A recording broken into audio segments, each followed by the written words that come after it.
Ndio, mambo vipi? Ni mimi tena mwandishi niliyepoteza kalamu, Bashir Mari. Wananiita middle presenter. Ni mtaa kwa mtaa. Mambo vipi? Bwana poa. Leo tupo katika kipindi chetu cha Share, niko na kijana mmoja hivi mtanashati sana. Atatuambia drip check yake alafu nitamuuliza swali moja, akishinda kupata zawadi kama ilivyo kawaida. Karibu sana. Asante bwana. Unaitwa nani? Naitwa Musa. Musa nani? Musa Pimping Kamala. Yeah. Si ndio Musa nani? Musa Kidimwa. Musa Kidimwa. Leo tupo mtaa kwa mtaa na kijana wetu Musa Kidimwa. Leo nitamuuliza swali tu la kizushi.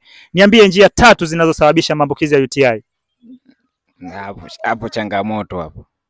Lakini ushawahi kutumia dawa za UTI? Dawa za UTI shawahi kutumia. Ni vitu gani vinavyoambukiza UTI? Kwenye kama masuala ya mahusiano hivi sana. Kimbusu tu mtu unapata UTI? Hata kwenye kuseksi hivi. Kwa hiyo kikubwa zaidi kinachosababisha UTI ni kuseksi. Dawa gani ya UTI ambayo wewe unaifahamu? Mimi ni Azuma. Azuma imepata umaarufu sana. Tuachie kwenye comment Azuma, tutumie tu.